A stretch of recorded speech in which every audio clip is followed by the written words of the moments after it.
Bom dia, queridos. Quero convidar vocês a meditarem comigo em mais uma porção da Palavra de Deus. Nós temos estudado, essa série de provérbios todas as quartas-feiras. Nós chegamos ao capítulo 10 e já na semana passada, nós falamos a respeito do início desse capítulo até o verso 18. Hoje, então, eu quero seguir a partir daí. O trecho para a gente tratar hoje seria de 19 a 32, mas é diferente do início desse provérbio, onde a cada versículo eu tinha uma aplicação diferente, naquelas ideias que se contrapõem. Como a gente tem visto até aqui, existe um assunto em comum, um assunto enfatizado nesse trecho, que está presente nos versículos 19 a 21 e também nos dois últimos versículos do capítulo, que é o 31 e o 32. Então vou ficar nesses versículos e na semana que vem então a gente termina o resto de Provérbios 10. Vamos ler juntos Provérbios 10, versos 19 a 21 e também 31 e 32. A palavra de Deus diz assim, verso 19: Quando são muitas as palavras, o pecado está presente, mas quem controla a língua é sensato. A língua dos justos é prata escolhida, mas o coração dos ímpios quase não tem valor.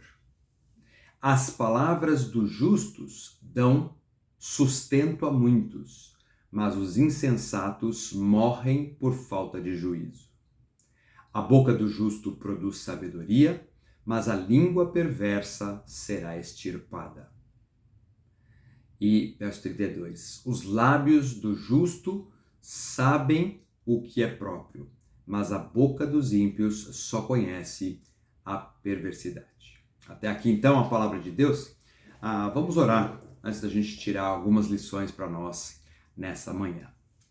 Pai de amor, nós te agradecemos por essa manhã.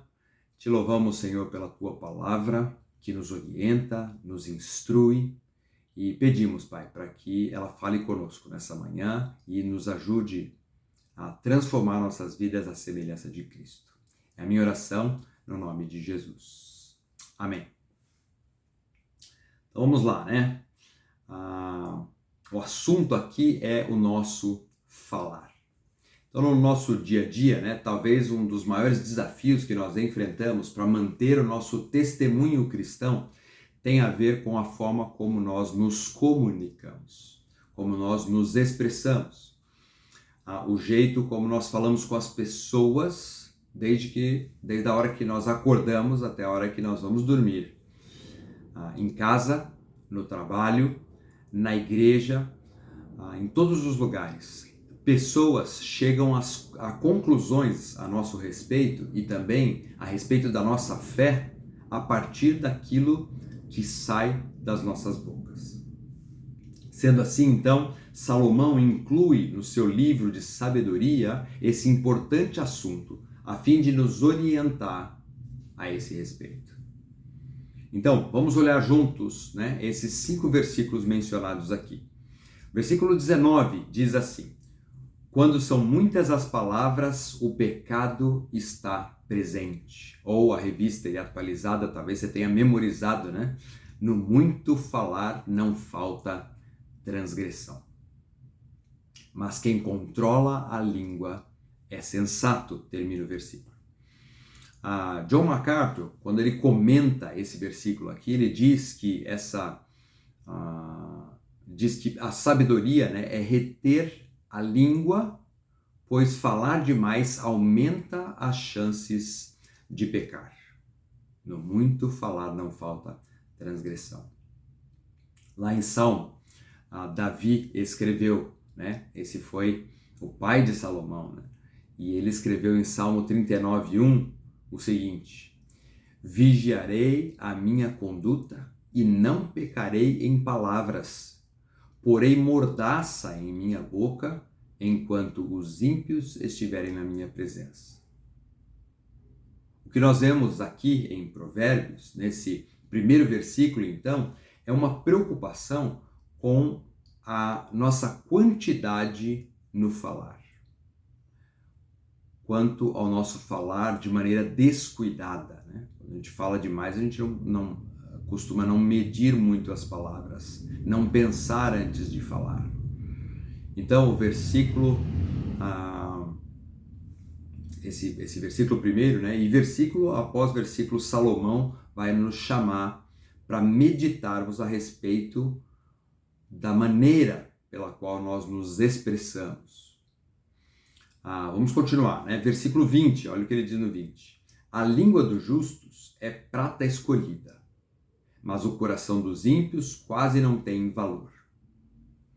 Boas palavras são raras, preciosas e inestimáveis. Essa prata escolhida, uma fina prata que é valiosa, que se contrapõe ao coração do ímpio, e aí ele diz que quase não tem valor, né?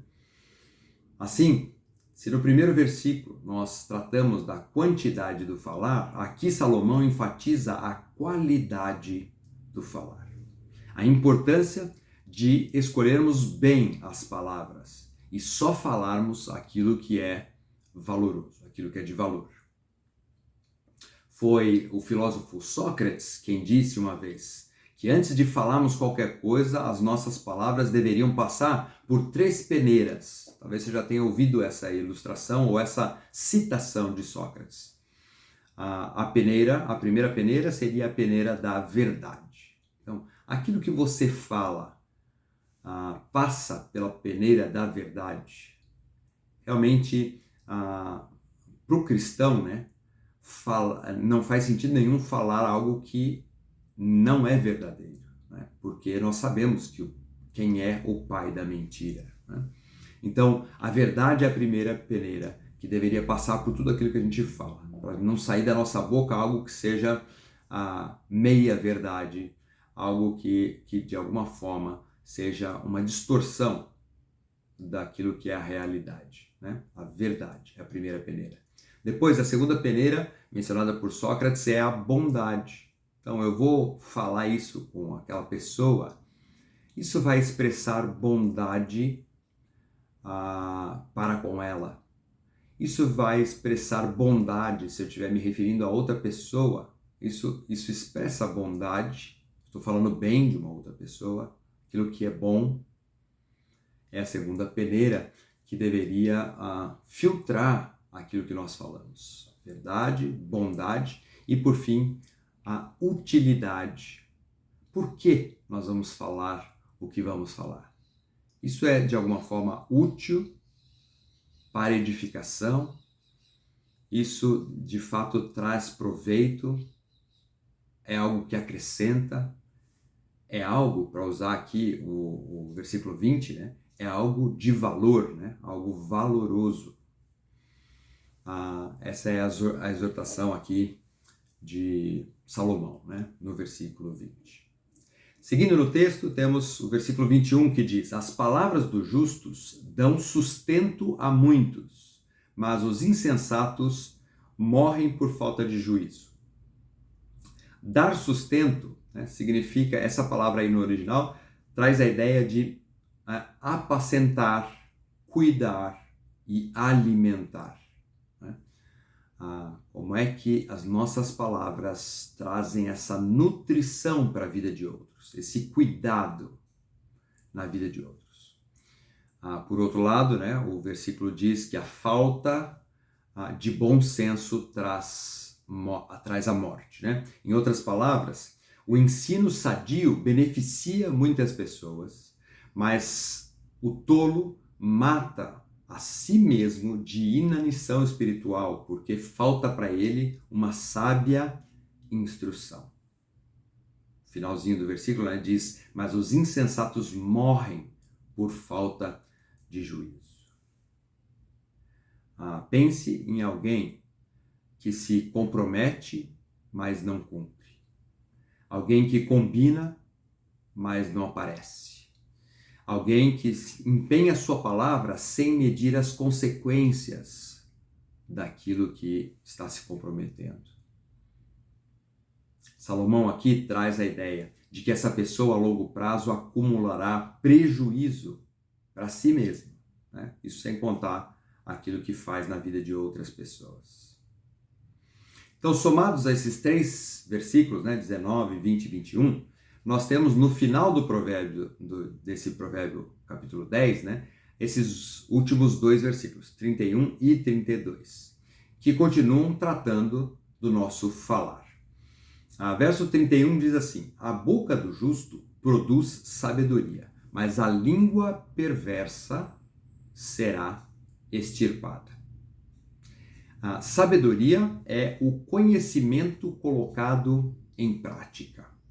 A boca do justo produz essa sabedoria. E sabedoria é esse conhecimento que nós temos e eu coloco em prática na minha vida, né? Não há como nós falarmos com sabedoria se nós não formos sábios. Porque o próprio Senhor Jesus, né, quando esteve aqui, disse lá em Mateus capítulo 12, versículo 34, de que a nossa boca fala daquilo que o coração está cheio. Então, se o meu coração não estiver cheio de sabedoria, eu não vou falar com sabedoria. E no versículo 35, ali de Mateus 12, né, Jesus continua explicando que o homem bom, do seu bom tesouro, tira coisas boas, e o homem mau, do seu mau tesouro, tira coisas más. Ou seja, aquilo que está lá dentro de mim, né? Eu vou tirar, extrair de dentro de mim e expressar.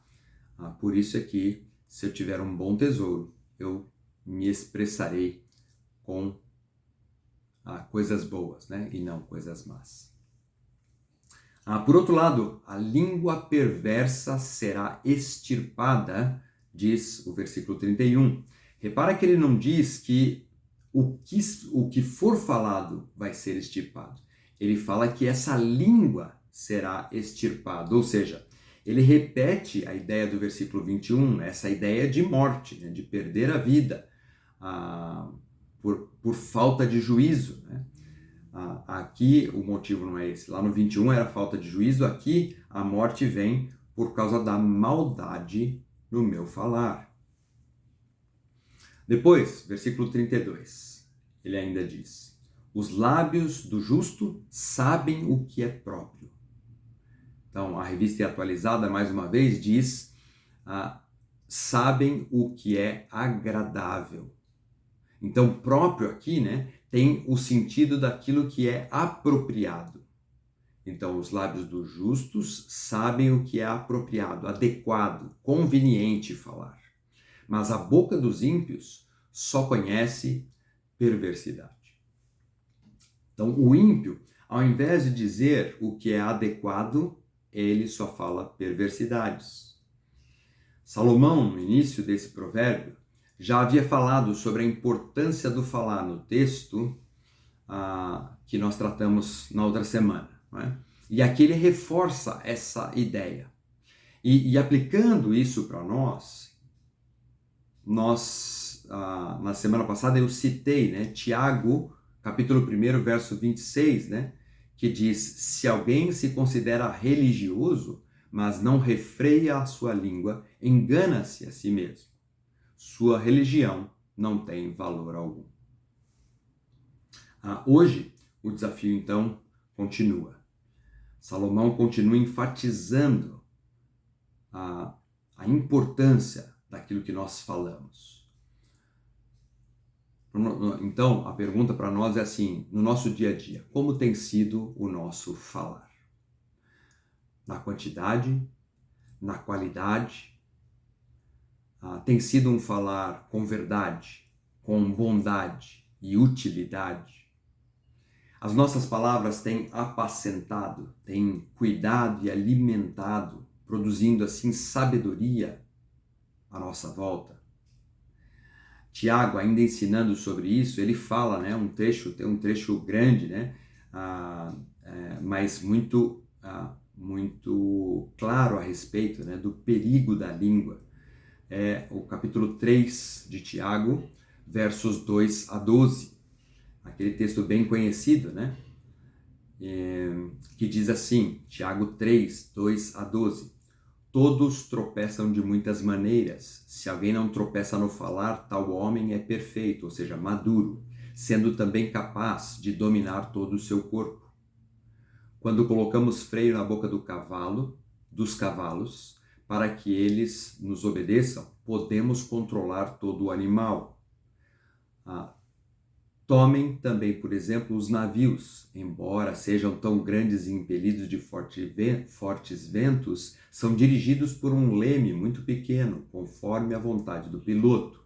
Semelhantemente, a língua é um pequeno órgão do corpo, mas se vangloria de grandes coisas. Vejam como um grande bosque é incendiado por uma simples fagulha. Assim também a língua é fogo. É um mundo de iniquidade. Colocada entre os membros do nosso corpo, contamina a pessoa por inteiro, incendeia todo o curso da sua vida, sendo ela mesma incendiada pelo inferno. Toda espécie de animais, aves, répteis, criaturas do mar doma-se e é domada pela espécie humana. A língua, porém, ninguém consegue domar. É mal incontido, cheio de veneno mortífero. Com a língua bendizemos ao Senhor e Pai, e com ela amaldiçoamos os homens feitos à semelhança de Deus. Da mesma boca procedem bênção e maldição. Meus irmãos, não pode ser assim. Acaso pode sair água doce e amarga da mesma fonte? Meus irmãos, pode uma figueira produzir azeitonas ou uma videira figos? Da mesma forma, uma fonte de água salgada não pode produzir água doce. Assim fica para nós a lição e o grande desafio de falarmos de forma condizente com a nossa vida com Cristo. Então, queridos, eu quero chamar sua atenção para esse aspecto da sua vida. Que em seu dia, hoje, e ao longo da sua semana, você avalie como você tem falado com as pessoas. Será que você tem sido crítico demais? Tem murmurado contra as pessoas e contra Deus? Os pecados da língua se apresentam de muitas formas. Com ela nós podemos ser bajuladores, mentirosos, imorais, enganadores, dissimulados, rudes. E como disse Tiago, com ela nós podemos ser instrumentos de Satanás para destruição. Mas, queridos, a minha oração é para que nós, em Cristo Jesus, firmados nele, nós possamos fazer aquilo que Tiago disse que é impossível, domar a nossa língua. Quando Tiago fala sobre isso, ele diz que é impossível na nossa própria força. Mas se nós nos submetermos a Cristo e andarmos em comunhão com ele, a palavra de Deus diz que o pecado não terá domínio sobre nós. Assim, a minha oração é que nosso falar seja dominado por Cristo e não pela nossa carne. E que isso possa trazer vida para nós mesmos e para as pessoas que estão à nossa volta. Amém? Vamos orar mais uma vez e pedir isso ao nosso Deus. Pai de amor, te pedimos nesta manhã para que o nosso falar reflita a posição que nós temos em Cristo Jesus. A posição de pessoas que foram transformadas pela presença de Cristo. A posição daqueles que têm uma nova vida em Cristo Jesus e que agora não vive mais pela carne, mas sim pela fé no Senhor Jesus. Dá-nos, Senhor, novamente um novo pensar, um novo falar. Enche o nosso coração da Tua palavra, da Tua bondade, para que a gente possa transbordar isso no nosso dia a dia, onde quer que a gente vá. Esse é o meu pedido, Senhor, no nome de Jesus. Amém. Uma boa semana para todos, queridos. Deus abençoe o seu dia e semana. Até. Um abraço.